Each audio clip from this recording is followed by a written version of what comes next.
Bendito Dios, gracias por un día más en el cual nos permites estar juntos. Yo no sé cuándo será el día ni la hora en la cual tú habrás de regresar, o si primero, Señor, me llevarás delante de tu presencia, pero quiero estar listo. Quiero presentar cuentas claras delante de ti, Señor. Es por eso que hoy nuevamente delante de tu presencia te ruego, te suplico, Señor, que tengas cuidado de mis labios, de mi pensamiento y aún de mi necio y engañoso corazón. Para que en esta mañana, Señor, solamente tú seas exaltado y que a través de tu palabra, aquellos, Señor, que han sido llamados para vida eterna, tengan conocimiento y sean convencidos a través de tu Espíritu, convencidos de pecado, de justicia, de juicio, y todo ello, Señor, para salvación y vida eterna. Hoy te lo ruego, Señor, en el nombre de Cristo. Amén. Vamos a nuestras escrituras, al libro de Primera de Pedro, capítulo número 4, versículo 12.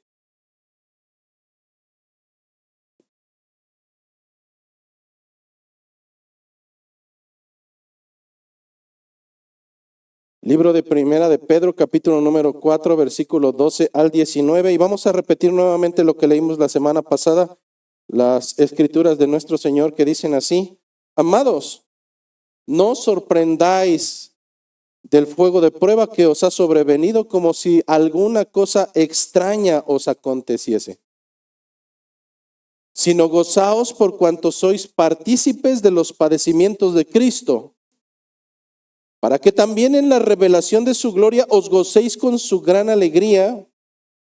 Si sois vituperados por el nombre de Cristo, sois bienaventurados, porque el glorioso Espíritu de Dios reposa sobre vosotros. Ciertamente, de parte de ellos, hablando de los gentiles, Él es blasfemado, pero por vosotros es glorificado. Así que ninguno de vosotros padezca como homicida, o como ladrón, o como malhechor, o por entrometerse en lo ajeno. Traducción, por chismoso. Pero si alguno padece como cristiano, entonces no se avergüence, sino glorifique a Dios con ello. Porque es tiempo de que el juicio comience por la casa de Dios. Y si primero comienza por nosotros, ¿cuál será el fin de aquellos que no obedecen al evangelio de Dios? Y si el justo con dificultad se salva, ¿en dónde aparecerá el impío y el pecador? De modo que los que padecen según la voluntad de Dios, encomienden sus almas al fiel Creador y hagan el bien. Tomen sus asientos, por favor.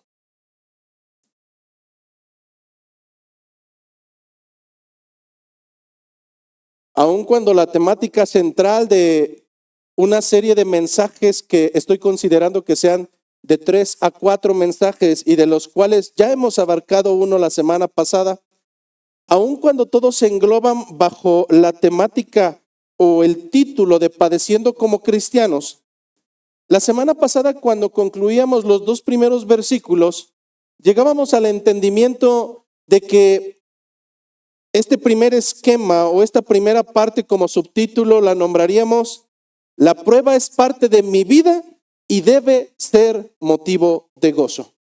Y llegábamos a una sencilla conclusión: por cuanto la prueba es parte sí o sí de nuestras vidas y debe ser motivo de gozo, por tanto entonces tenemos que padecer, pero hacerlo como cristianos. El día de hoy, hermanos, estamos ingresando a un segundo subtítulo.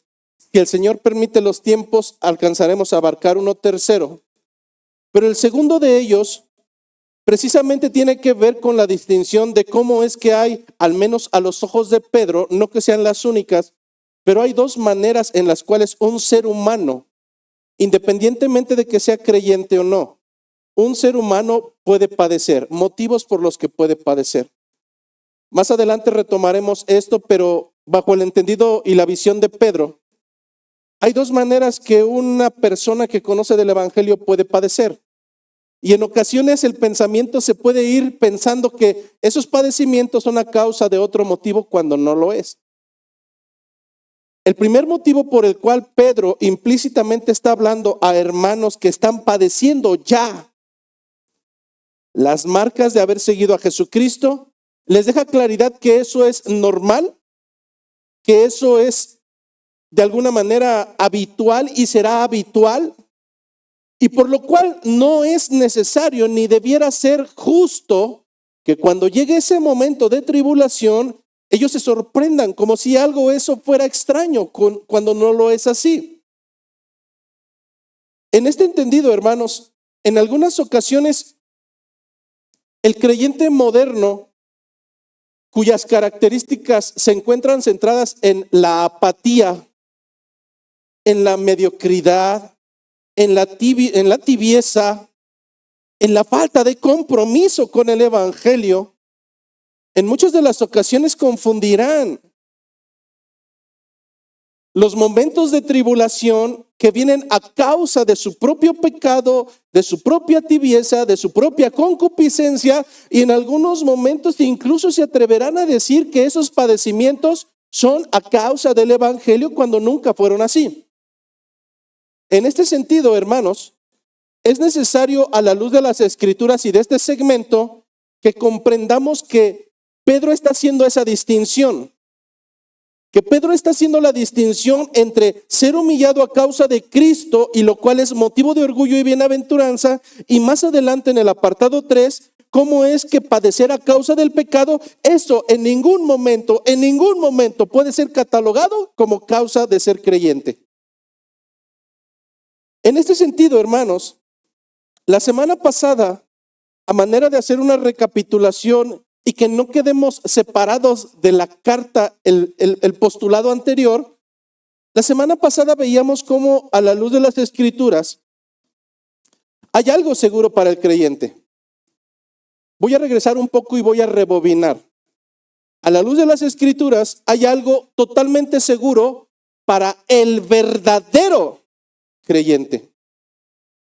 Y esto tiene que ver que seguir al maestro sí o sí va a traer consecuencias. De una o de otra manera, para un verdadero creyente que no se avergüenza del evangelio en ninguno de los aspectos de su vida, tarde o temprano, el evangelio traerá consecuencias y marcas llamadas tribulación, llamadas prueba a la vida de este ser humano. En este sentido, Pedro en ningún momento creó falsas expectativas, como hoy suele suceder en cientos y cientos de iglesias que yo no catalogaría como iglesias.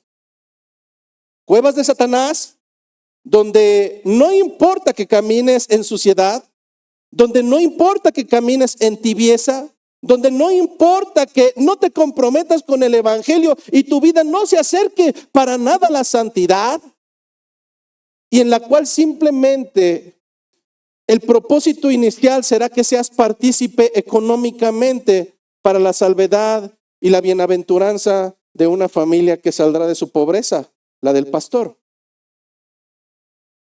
En esos cientos de lugares, no importa cómo camines durante la semana, no importa si en algún momento dejas a tu esposa e incluso llevas la bendición de poderte unir a una de las hermanas. Hermano, todo eso es una vergüenza delante del Señor.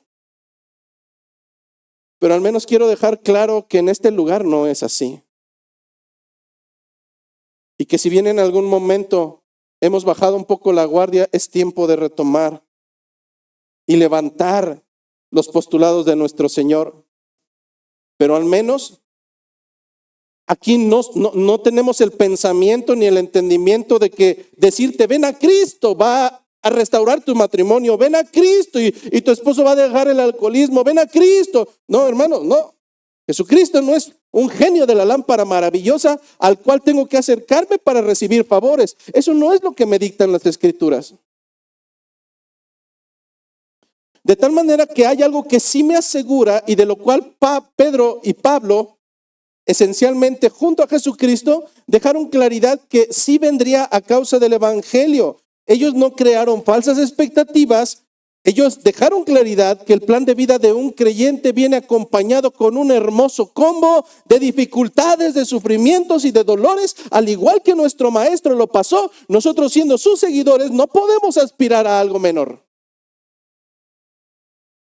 No podemos aspirar a algo menor.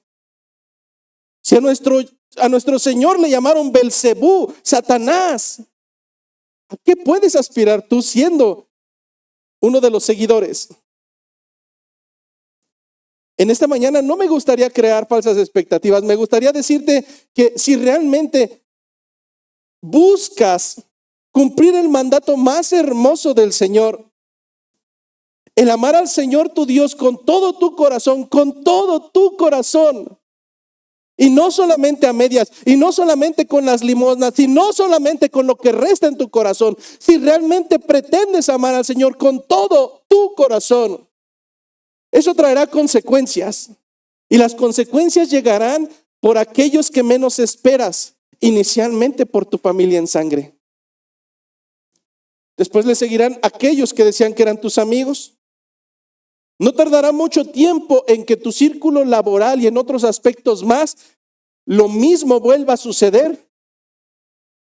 Mas uno de los seguidores de Cristo, llamado Pablo, decía que era mejor ser discípulo de Jesucristo, ser discípulo de Dios, que ser discípulo o pelele de los hombres.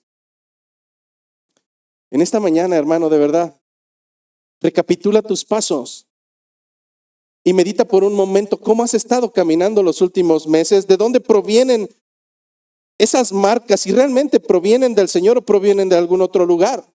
Mas Jesucristo dejaría claridad bajo una advertencia en los primeros días de su ministerio terrenal, que estas marcas sí o sí llegarían. Solamente para citar un ejemplo, aunque podemos pasar toda la mañana citando citas bíblicas, valga la redundancia, de Jesucristo, donde hace mención a toda esta característica. Dice Juan capítulo 15, versículo 18 y 19, no lo busque, ya lo vimos la semana pasada. Juan 15, 18. Si el mundo os aborrece, sabed que a mí me aborreció antes que a vosotros. Ponga mucha atención en lo que sigue. Si hoy camina plácidamente en sus círculos sociales, ponga mucha atención en este siguiente versículo, porque entonces algo no está sucediendo. Si fuerais del mundo, el mundo amaría lo suyo. Pero porque no sois del mundo, antes yo, dice Jesucristo, os elegí del mundo, por eso el mundo os aborrece. De tal manera que de manera indefinida, escrituralmente tenemos noción de esto, que así como el oro es refinado por el fuego, del mismo modo nuestra fe tiene que ser probada. A lo largo de tu vida como creyente vas a encariñarte con muchos de ellos. A muchos los vas a amar por encima de tu propia familia. Pero también tengo que decirte que muchos de ellos, en la primera oportunidad, destrozarán tu espalda, vituperarán tu nombre y harán trizas de ti. Y eso no deberá de ser motivo para que dejes de caminar, si es que el objetivo es claro, pero la prueba, la tribulación, la dificultad vendrá para probar que realmente eso es oro, que realmente eso es fe, que realmente eso está cimentado en el objeto correcto.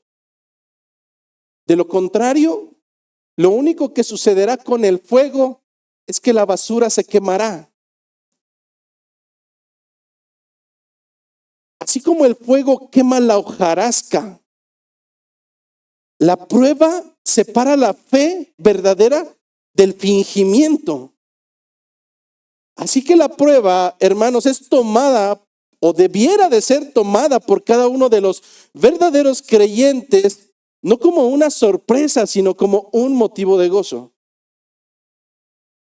Piensa por un momento cuando vas de viaje a algún lugar donde jamás has ido y vas lleno de pavor porque no sabes si vas al lugar correcto. Imagínate que no tiene señal de internet y por tanto las dos aplicaciones no son funcionales en ese trayecto, pero previamente tú te acercaste con alguien que ha transitado ese lugar cientos y cientos y cientos de veces y por tanto puede decirte con certeza qué es lo que vas a encontrar a cada momento. ¿Sabes qué es lo que va a suceder cuando encuentres el primer bache, el primer tope? En vez de ponerte a llorar, sentirás una gran alegría. Porque alguien te dijo que ese bache estaría allí y por tanto no llegaste totalmente en seco y tuviste las consecuencias en tu físico o en tu automóvil. La vida de un creyente debe de ser bajo este entendimiento. La noción de que cada palabra, cada profecía, cada entendimiento, cada característica que el Señor declaró que iban a pasar los suyos en cuanto lleguen a tu vida, lejos de ser un momento de tristeza, que no digo que no lo debas de tener, somos seres humanos y al igual tenemos la capacidad de caer, de tropezar, de sentir tristeza, de sentir dolor, así como Cristo lo hizo. Pero eso no puede dejarnos en la lona. Eso no puede dejarnos rendidos por el resto de nuestros días. Eso solamente será un momento más para afianzar nuestra fe. Como segundo elemento, piensa por un momento, ¿cómo es que nosotros vamos a obtener esas características, esos elementos, ese fruto del Espíritu que se nombra en el libro de Gálatas, si no es a través de la prueba? ¿Cómo pretendes que vas a tener paciencia? ¿Cómo pretendes que vas a tener dominio propio si no es poniéndolo a prueba a través incluso de hermanos que son impertinentes y que en algún momento el Señor los llevará a dejar esa impertinencia? Pero por el momento, hermano, tenemos que comprender que todo, absolutamente todo lo que el Señor permite, todo, Él es el soberano, Él tiene el dominio, Él tiene el control aún de tus cabellos. ¿Acaso el Señor no tendrá dominio y no tendrá control, no tendrá previsión de cada uno de los momentos de prueba, de tribulación, de angustia que permite que lleguen a tu vida? Él es Dios. Él es Dios. Él es Dios y Él tiene dominio. Por tanto, hermano, los primeros creyentes, cada que venía la prueba, cada que venía la tribulación, dice uno de los salmos: Señor, en mi angustia te clamé mientras mis manos sudaban. ¿Qué es eso, hermano? ¿Cómo es que alguien que confía en el Señor puede estar en la noche sin poder dormir, extendiendo sus manos y teniéndolas llenas de sudor? En aquellos tiempos no tenían los conceptos que hoy tenemos, pero hoy le podemos conocer como angustia o depresión.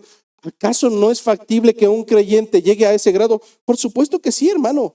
Y no está endemoniado ni tiene un pecado oculto. Simplemente es una persona la cual los menesteres de esta tierra lo están llevando hasta el extremo. Y eso no está mal, hermano. No está mal mientras sigamos confiando en donde están nuestros ojos puestos, nuestra mirada, el objetivo perfecto, Jesucristo.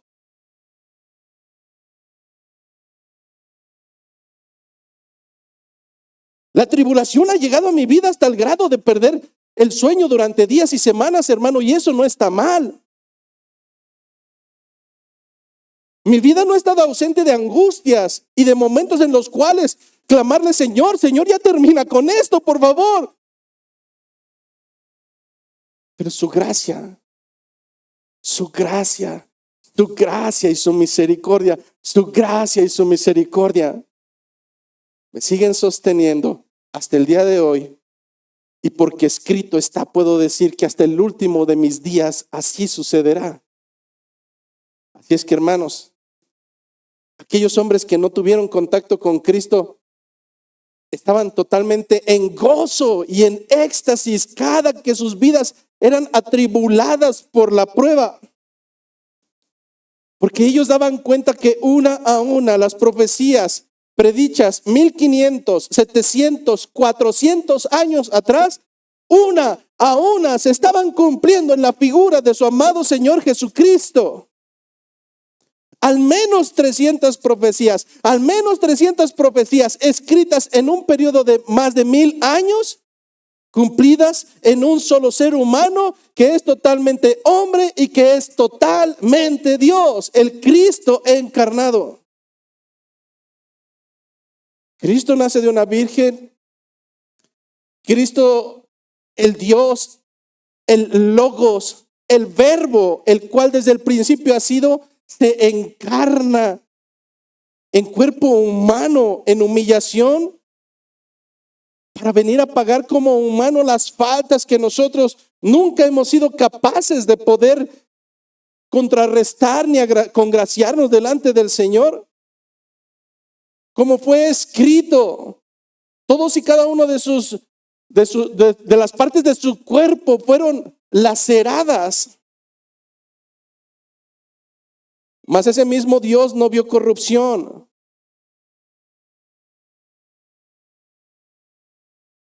Muerto en una cruz. El siervo sufriente,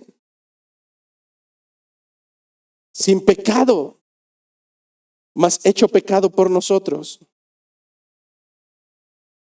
Si esos hombres que vieron al menos un promedio de 300 profecías cumplidas eran capaces de morir en total gozo, hermano, nosotros no podemos hacer algo contrario. Nosotros, hermanos, solamente estamos a una sola profecía, a una sola de su regreso. No tenemos que esperar 300, una sola. Y esta dice que el Señor, con voz de mando, con voz de trompeta y con voz de arcángel y trompeta de Dios, descenderá de los cielos. Y los muertos en Cristo resucitarán primero, y después los que hayamos quedado seremos llevados juntamente con Él.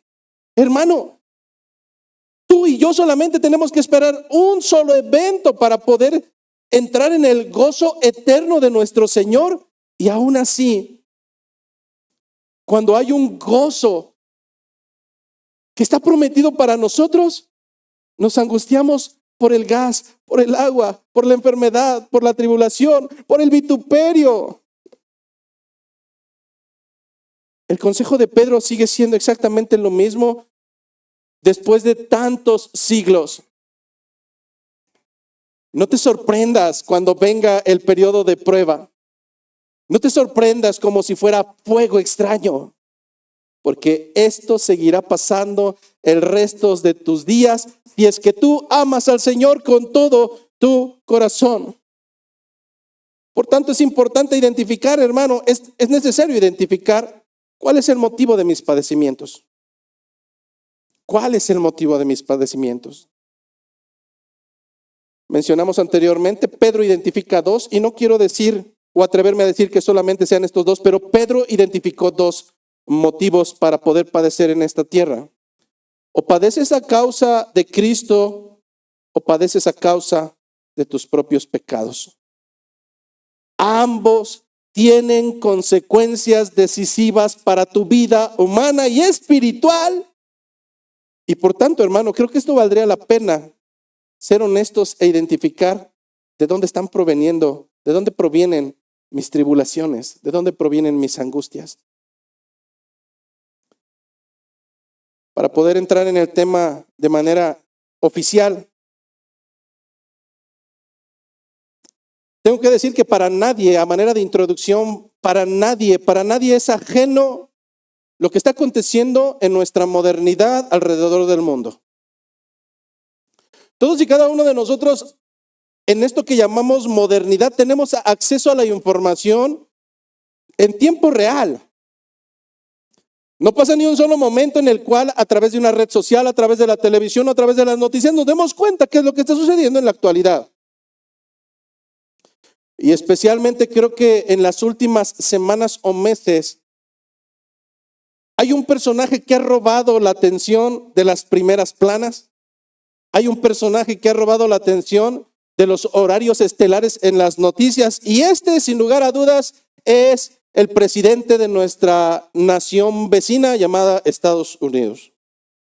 No pasa un bendito día en que no tengamos una noticia nueva acerca de este presidente, y lo cual probablemente puede sacudir a las naciones enteras o a la soberanía de algunas de ellas.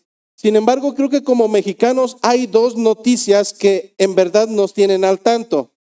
Y dejando de lado el incremento de los aranceles a las importaciones o exportaciones, Creo que sin lugar a duda hay un tema que nos ha puesto de cabeza como mexicanos y este tiene que ver con el hecho de la inmigración. Cientos y miles de hombres que en algún tiempo de la historia cruzaron románticamente bajo el eslogan de voy a buscar una nueva vida y una mejor vida para mi familia. Muchos de ellos quedaron en el camino, otros más simplemente llegando allá hicieron una vida nueva, pero no con su principal familia. Sin embargo, hay algo muy curioso en todo este hecho de migración. Cientos de gentes, figuras políticas, artistas, o actualmente les llamamos youtubers, todas esas personitas que tienen mucho impacto por la gente que los sigue, han dado sus grandes aportaciones y sus análisis políticos, sociales y religiosos a través y por medio de este tema.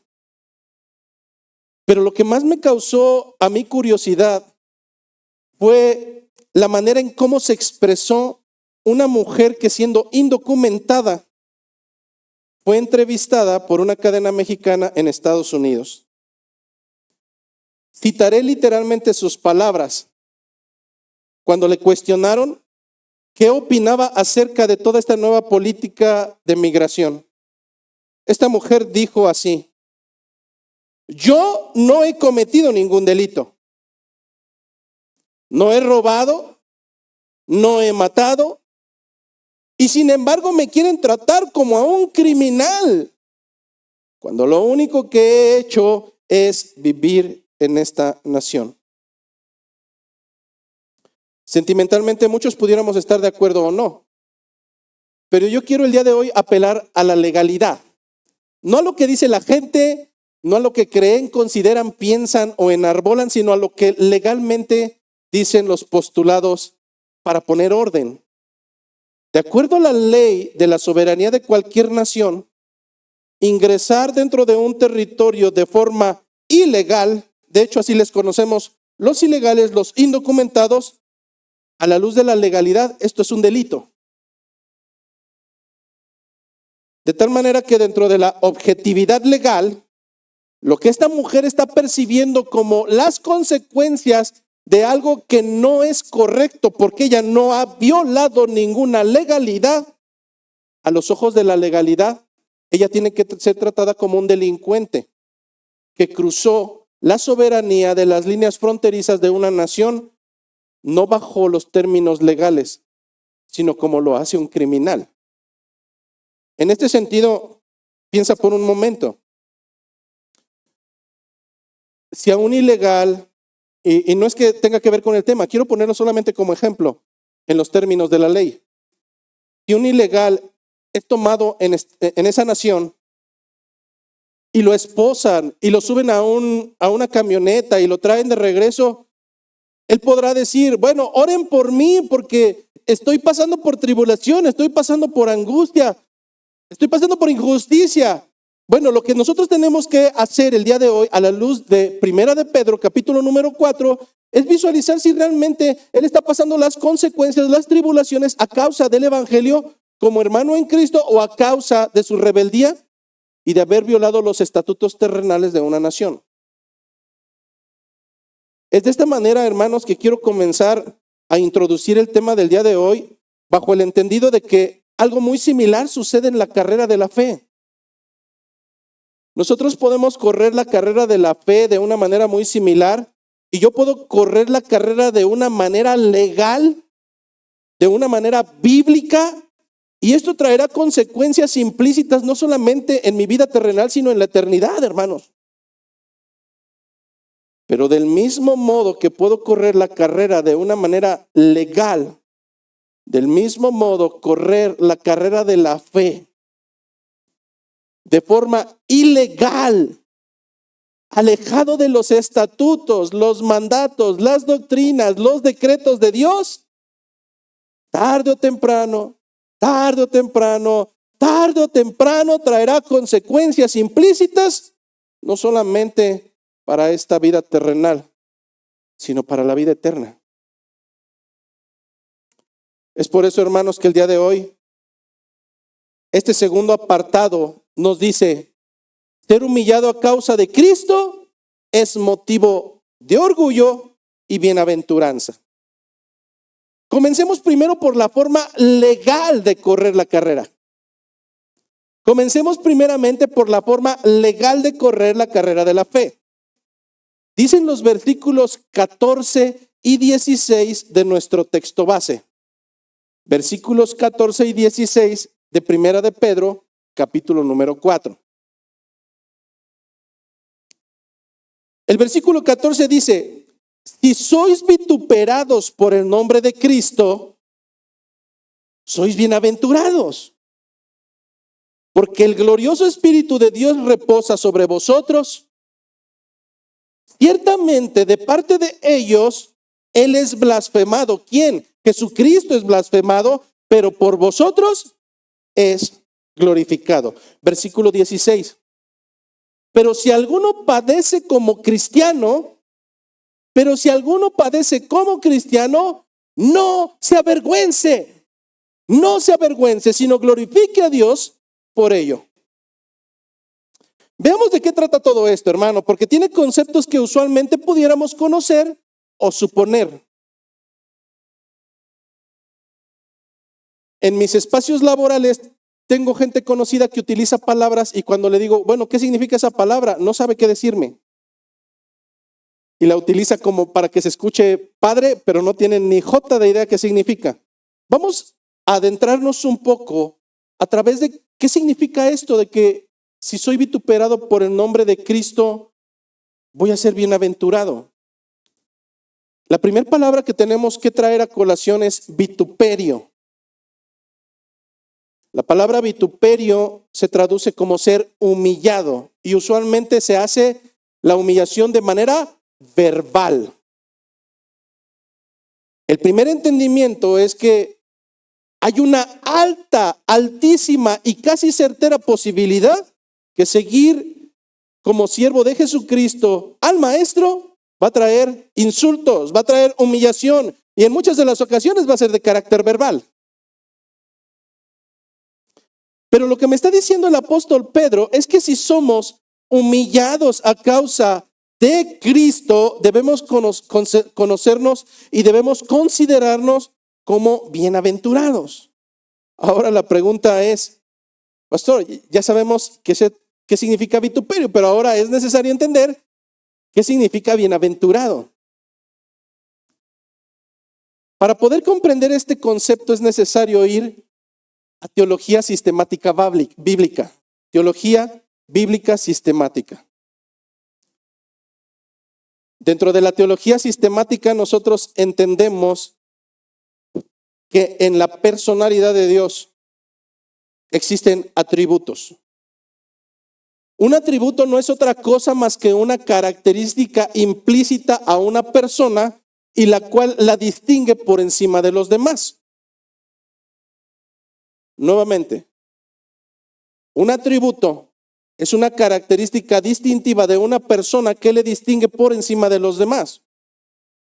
Pero aquí estamos hablando de atributos de Dios. Estamos bajo el entendido de que Dios tiene atributos que solamente puede Él tener, pero también atributos que en su momento Él puede compartir o imputar. La palabra imputar es poner cierto porcentaje o cierta cantidad sobre otro más, pero Él no deja de ser Dios. Dentro de los atributos que conocemos como atributos de Dios y los cuales no comparte con nadie, le caracterizan a Él y nadie más los puede tener. Por poner un ejemplo, podemos nombrar la aceidad. El atributo de la aceidad de Dios es el atributo que se traduce como el hecho de no necesitar absolutamente nada para ser. En otras palabras, la aceidad es la característica de ser. ¿Cómo se nombró el Señor? Yo soy, no yo fui creado. Una persona que no tiene la aceidad es alguien que necesita de alguien más para ser creado. Dios no. Dios es desde los tiempos y hasta los tiempos. Él es Dios, Él no depende de la creación de alguien más. Él es el gran yo soy. Otro de los atributos de Dios que le competen y que no comparte absolutamente con nadie y que muchas veces nosotros le otorgamos a Satanás es la omnisciencia o la omnipresencia. Omnisciencia, todo lo sabe, todo lo ve, todo lo conoce. Satanás no la tiene, hermanos. Y a veces le damos más poderío que el propio Dios. Omnipresencia, solamente Dios. Solamente Dios puede estar en todo momento, en todo lugar, en todas las eras.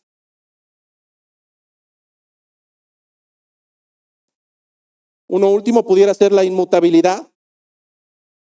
Dios es inmutable, es el mismo ayer, es el mismo hoy y será el mismo siempre. Él no cambia, Él no tiene mudanza. Él a diferencia de tú o de yo, o de mí, perdón, hoy no cambia su manera de pensar ni su manera de ser. Él es.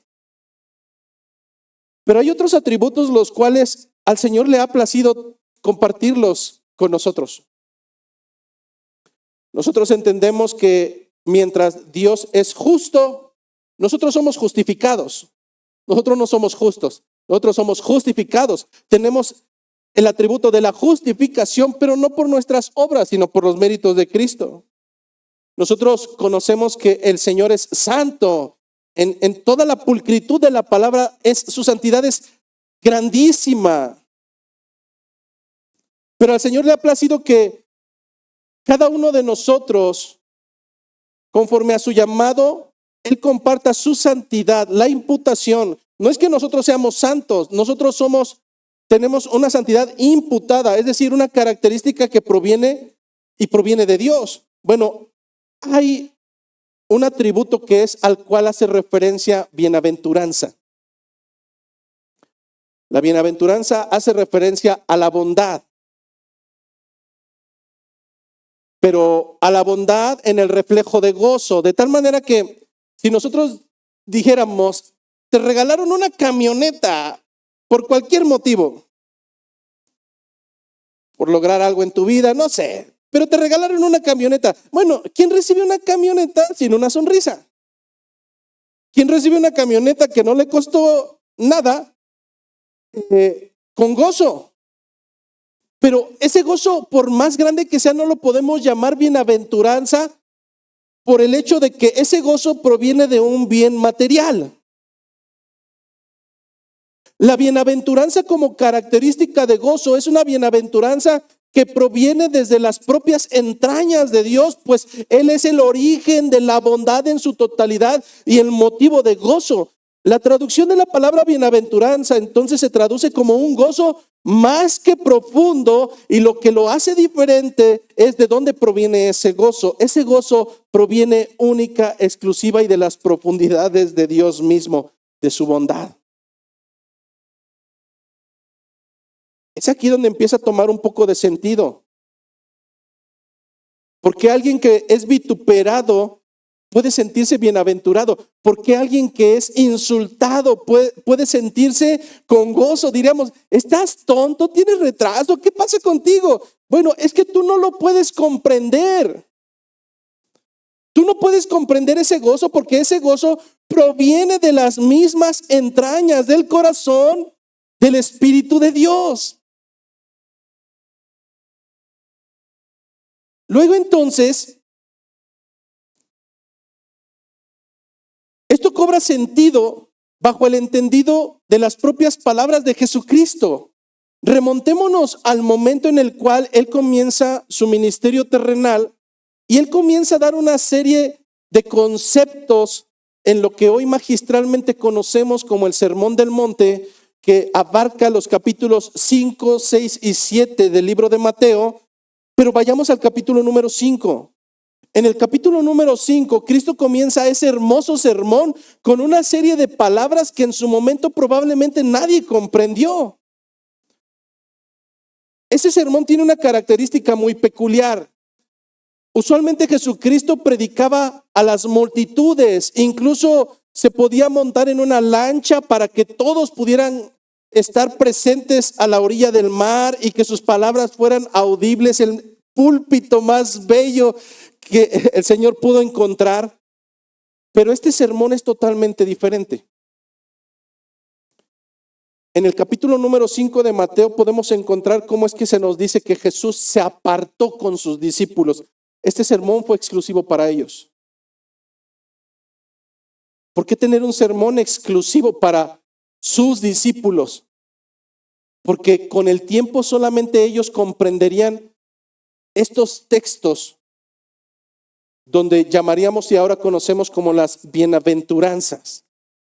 Y cuando nosotros las comenzamos a leer, probablemente en algún momento no tengan sentido. Vayamos primero a la que es más acorde con el tema que estamos tratando el día de hoy y que se encuentra en Mateo capítulo número 5, versículo 11. Mateo capítulo número 5, versículo 11, y aunque vamos a ver las demás, quiero centrarme momentáneamente en esta. Mateo capítulo número 5, versículo 11 dice: bienaventurados sois cuando por mi causa os vituperen y os persigan y digan toda clase de maldad contra vosotros, mintiendo. Bueno, ¿qué clase de sabandijas? Los detractores de Cristo y los enemigos de la cristiandad usualmente lo van a hacer de esta manera, de una manera rastrera. ¿Cómo? Mintiendo. Pero a final de cuentas, pudiendo haber logrado o no su cometido, algo que debemos entender es que no es Pedro quien está hablando. ¿Te das cuenta que hay una distancia de tiempo entre documento y documento? Pero lo que dijo Cristo no es otra cosa que la enseñanza que Pedro nos está dando a través de la carta. ¿Cuál es esa enseñanza? Que debes de estar bienaventurado, debes de sentirte con pleno gozo que proviene de las entrañas del Señor, cuando por causa de Cristo te humillen y te persigan y digan toda clase de males contra ti, aun cuando rastreramente sea mintiendo. Ponte a pensar por un momento cómo es que fue el juicio de Jesucristo. Fue un día por la noche, cuando todos estaban dormidos, buscaron falsos testigos. Al final, tanto uno de los líderes políticos dijo, no encuentro nada que seguir en él, y otro dijo exactamente lo mismo, y al final, tratando de lavarse las manos, dijo, ¿a quién le suelto? Y crucificaron a Cristo, pero escrito estaba. ¿Cómo lo hicieron? ¿Porque era verdad? ¿Porque había evidencias? No, hermano, rastreramente lo hicieron mintiendo. Recuerda que Satanás, siendo el símil de la víbora en el Antiguo Testamento, fue elegida la víbora porque era astuta, no porque era inteligente. No, inteligencia no tienen un gramo, pero son astutos. Saben utilizar el contexto a su favor y retorcer las cosas para sacar ventaja. Bueno, los detractores de la cristiandad y los enemigos de la cristiandad no son inteligentes, son astutos. Y usualmente utilizarán la mentira para causar vituperio. Pero lo que me está diciendo, por un lado Cristo y por otro lado Pedro, es que esto sí o sí va a llegar. ¿Cuál es el marco de este texto citado de Jesucristo? El Sermón del Monte, ya lo había mencionado. Para aquellos que nos acompañan de un tiempo reciente para acá, ¿qué es el Sermón del Monte? Nosotros conocemos históricamente al Sermón del Monte como el sermón de la ética del reino de los cielos. En otras palabras, es como el reglamento y la descripción de lo que acontecerá a los seguidores del reino de los cielos. Este documento no es para todo mundo, no aplica para todo mundo. No es como el Salmo 91 que todo mundo abre en sus casas y dice, ay, sí, el que habita el abrigo. No, este documento es exclusivo para los verdaderos creyentes. Fíjate cómo comienza Mateo capítulo número 5, versículo 3. Bienaventurados los pobres en espíritu, porque de ellos es el reino de los cielos. A ver, hermano, ¿cómo puede ser posible que alguien que es pobre, miserable en espíritu, puede ser bienaventurado? Yo pudiera traducirlo como pobres de los soberbios, porque nunca tendrán noción de Dios. Cuando este primer proverbio nos habla de los pobres de espíritu, nos habla de alguien que ha sido confrontado a tal grado que se siente pobre, humillado, sin nada en sus manos, que está totalmente perdido, que no tiene a dónde ir, que solamente puede clamar. Y por tanto, el siguiente versículo, bienaventurados los que lloran. ¿Por qué lloran? Porque están totalmente perdidos en su propia percepción, no les queda más que llorar. Pero aún ellos son bienaventurados porque ellos recibirán consolación. Bienaventurados los mansos porque ellos recibirán la tierra por heredad. Bienaventurados los que tienen hambre y sed de justicia, no de la justicia terrenal. Se está enfocando a la justicia que es perfecta. Cuando habla de la justicia, habla de la propia presencia de Dios. Bienaventurados los que tienen hambre y sed de Dios porque ellos serán saciados. Bienaventurados los misericordiosos porque ellos alcanzarán misericordia. Bienaventurados los de limpio corazón porque ellos verán a Dios. Bienaventurados los pacificadores, no los que enemistan, no los que dividen, no, hermano, los pacificadores. Bienaventurados los pacificadores, es decir, que tengan su gozo desde las propias entrañas de la bondad de Dios, porque ellos serán llamados hijos de Dios. Hasta aquí todo suena hermoso. Había un jueguito que cuando pequeños cantábamos y decíamos: Doña Blanca está cubierta de pilares de oro y plata. Y nosotros concluíamos: ¿y qué nombre le pondremos? Entonces le decíamos: le pondremos Tlahuizcalpantecutli. Ese nombre no le gusta. Hasta aquí todo me gusta. Todo es bello. Bienaventurados los pobres de espíritu, porque de ellos será el reino de los cielos. Sí, Señor, gloria a Dios. Bienaventurados los que lloran, porque serán consolados. Aleluya, gloria, Padre nuestro. Bienaventurados los mansos, los que tienen hambre de sed de justicia, los misericordiosos, los de limpio corazón, los pacificadores. Pero a partir del versículo 10, el mundano y gentil dice: esto no es para mí. Doña Blanca, esos versículos no me gustan. Matarile, rilerón. Estas características son de los llamados, de los escogidos, de los que van a pasar por todas estas muestras y signos de Cristo. Comienza a decir el versículo número 10: bienaventurados los que padecen persecución por causa de la justicia, porque de ellos es el reino de los cielos. Bienaventurados sois cuando por mi causa os vituperen y os persigan y digan toda clase de mal contra vosotros, mintiendo. Y culmina magistralmente dándonos una razón y un motivo por el cual en verdad esto debe de ser un gozo, hermano.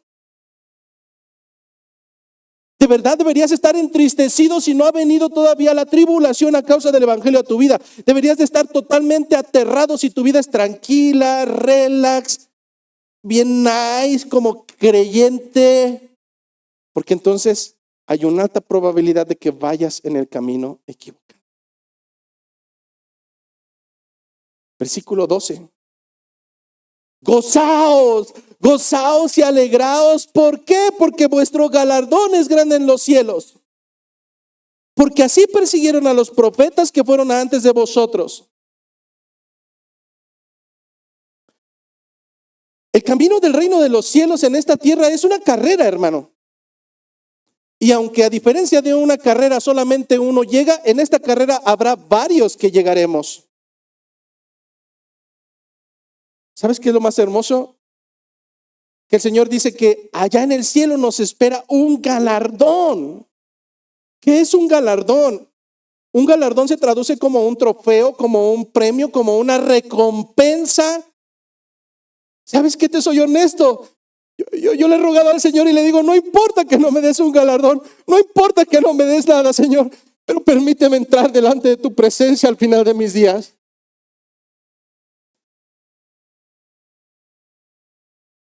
Yo no sé si tú realmente estás pensando lo mismo. Yo no sé si pensando que estoy corriendo con otros más, Probablemente estoy corriendo solo, pero hermano, en esta mañana te digo que hay motivos para poder seguir corriendo juntos. Hay motivos para poder seguir soportando cualquier tontería o sufrimiento terrenal que venga en esta vida. No importa cualquiera de ellos porque es terrenalmente pasajero, pero lo que te estoy diciendo es que cada noche y cada mañana, cuando sus misericordias son nuevas y cuando las tonterías te quieren atacar y cuando esa angustia o tal vez el odio o porque él traten de llegar a tu corazón, recuérdate, hermano, recuérdate que esta carrera la tenemos que correr legítimamente.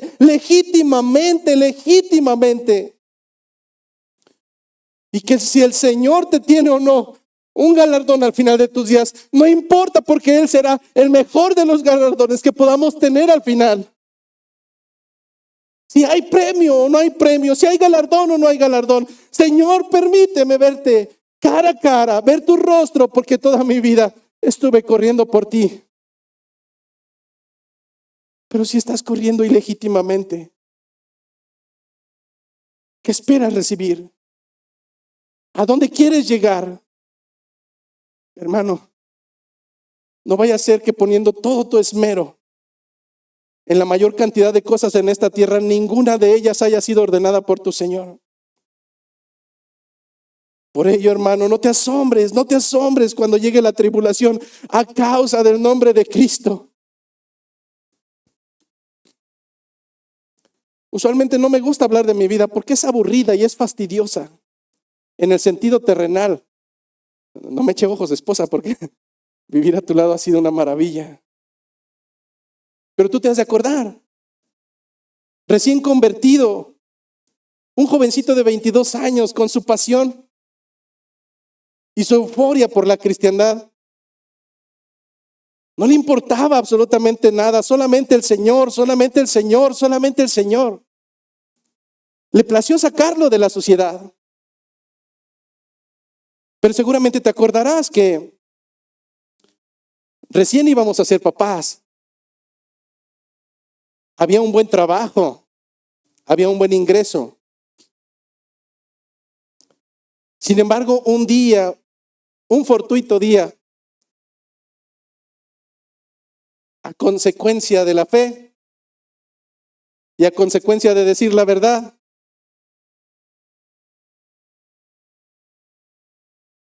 ese día, para los que no sepan qué es un cassette, investíguenlo.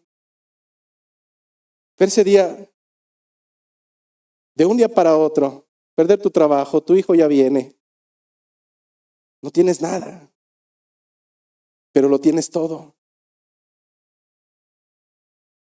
Ese día subí a mi fastuoso bocho,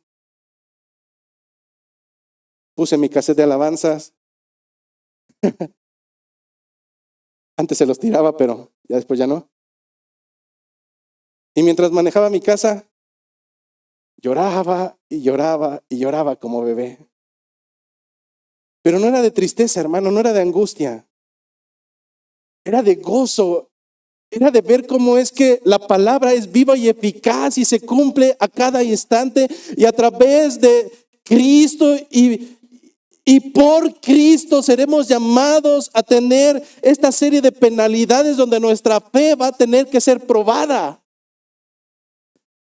Yo pude haber mantenido mi trabajo si hubiera mentido. Yo pude haber mantenido mi trabajo si me hubiera rebajado a contradecir lo que el Señor demanda de mi vida, pero no fue así. Y mi gozo estuvo en el Señor.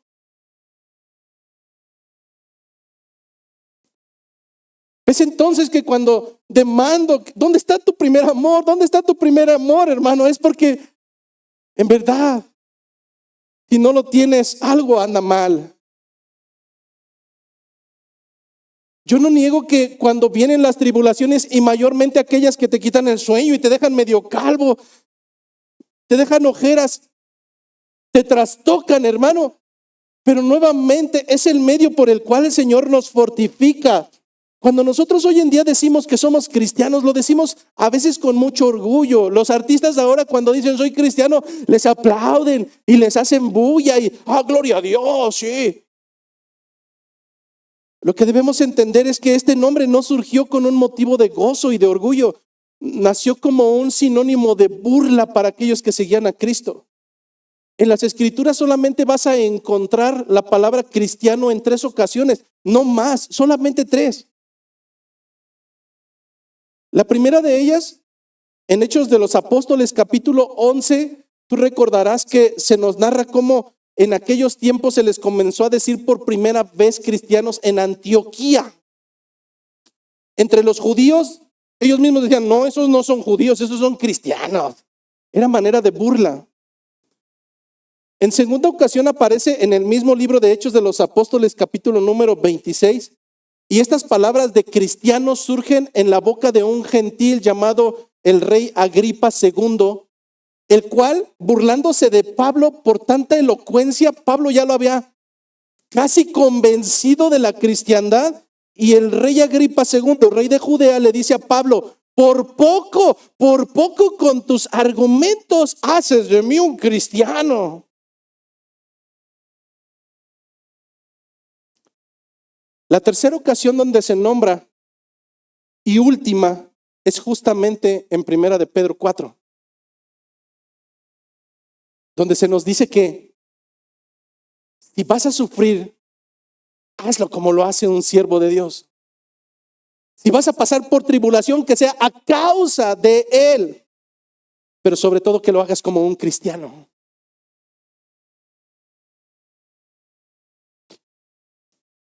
Quisiera ir culminando el día de hoy dejando claridad al menos qué no es sufrir como cristiano. Para poder comprender el cómo sí, primero tenemos que ir al cómo no. Más adelante, Pedro en los siguientes versículos, en el versículo 15, nombrará al menos 4 características por las cuales un creyente no puede decir que está pasando por tribulación, pero lo dejaremos para la semana entrante. Pero al menos quiero concretar algunas, porque así de la misma manera como comencé bajo el entendido de que hay una persona que salió en las noticias diciendo que no es justo que la traten como criminal porque ella no ha hecho nada. Probablemente algunos de ustedes hoy vivan engañados, pensando que lo que están viviendo es a causa de Cristo, cuando tal vez nunca ha sido así. ¿Qué no es padecer como cristiano? Cuando tú padeces o traes las consecuencias por causar enemistad entre tus hermanos en Cristo, cuando tú traes las consecuencias o el padecimiento de haber traído enemistad, chisme, murmuración entre tus hermanos en Cristo, cuando tú tienes las consecuencias de eso, eso no es padecer como cristiano. Por más que lo quieras justificar, eso no es padecer por ser cristiano. Cuando tú no te sujetas a una iglesia local, cuando tú no rindes cuentas a una iglesia local, cuando tú no permites que haya un pastor que guíe tus pasos, que te dé reprensión, que te dé consejo, que te dé dirección, es decir, padecer por rebelde y por no querer entrar en sujeción, no es padecer como cristiano, es padecer a causa de tu concupiscencia. Pedro lo mencionará la semana entrante en el texto, padecer por no tener dominio en mi boca. Tener las consecuencias por no saber refrenar mi chismosa lengua, por entremeterme en los asuntos que no me competen. Padecer por no poder poner freno a ese elemento minúsculo. Tener las consecuencias no es padecer como cristiano, es padecer por chismosa. Y eso no es agradable delante del Señor. Si todo esto de manera muy breve no es padecer como cristiano, ¿cómo puedo identificar un padecimiento que viene a causa de la cristiandad? Y esto es totalmente sencillo. Padecer a causa del ministerio de la predicación es padecer como cristiano. Yo sé que muchos de ustedes siguen siendo caso omiso de ir con nosotros a predicar el evangelio y que prefieren mejor su silla cojinada en su casa, su pereza y su tranquilidad. Pero un día acércate a algunos de los que han estado saliendo a cumplir el mandato del Señor. Y no siempre es miel sobre hojuelas. nos han insultado, nos han dicho malas palabras, nos han tronado los dedos. Esto es padecer a causa de la cristiandad y nos gozamos en ello. Padecer a causa del bautismo es padecer como cristiano. Hermano, ¿cómo puede padecer una persona a causa del bautismo? Sí, hermano.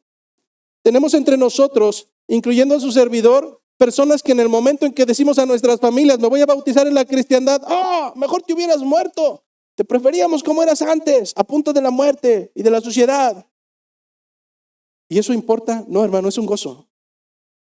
Padecer a causa de Cristo es un gozo. Padecer a causa de la expansión del reino es padecer como cristiano. Padecer a causa de la defensa de tu fe es padecer como cristiano. No solamente tú lo has hecho y no serás el último ni serás el primero. Quiero concluir con un texto en Hebreos 11. Todos sabemos que Hebreos 11 nos dice, es pues la fe, la certeza de lo que se espera y la convicción de lo que no se ve. Cuando yo digo fe, tengo certeza de lo que espero. Yo no he visto a Cristo físicamente. Yo no caminé con Él. Sin embargo, existe este elemento de la certeza y la convicción. ¿Tú piensas que ir a predicar a las calles es lo peor que te puede pasar? No, hermano. Tienes un pensamiento cristiano barato. Eso es lo que deberíamos de estar haciendo por obligación.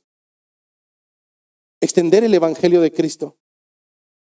Quiero cerrar precisamente con las consecuencias de algunos de los que se tomaron en serio y en amor total el sufrir a causa del evangelio. Dice Hebreos capítulo número 11, versículo 25. Escogiendo antes ser maltratados con el pueblo de Dios que gozar de los deleites temporales del pecado, teniendo por mayores riquezas el vituperio de Cristo que los tesoros de los egipcios, porque tenían puesta la mirada en el galardón. Versículo 33, que por fe conquistaron reinos, hicieron justicia, alcanzaron promesas, taparon boca de leones, apagaron fuegos impetuosos, evitaron filo de espada, sacaron fuerzas de la debilidad, se hicieron fuertes en batalla, pusieron en fuga ejércitos extranjeros. Versículo 36. Otros experimentaron vituperios y azotes, y además de esto, prisiones y cárceles. Fueron apedreados, aserrados, puestos a prueba, muertos a filo de espada. Anduvieron de acá para allá, cubiertos de pieles de ovejas y de cabras, pobres, angustiados, maltratados, de los cuales no era digno, errando por los desiertos, por los montes, por las cuevas y por las cavernas de las tierras. Y todos estos, aunque alzaron buen testimonio mediante la fe, no recibieron lo prometido.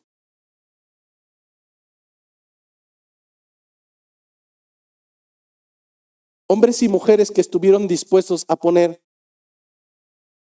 no su comodidad, hermano, de verdad a veces me duele mi estómago. Ellos no pusieron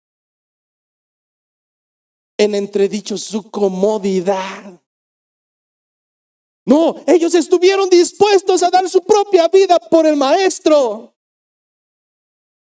Y ellos alcanzaron buen juicio por parte de este mundo.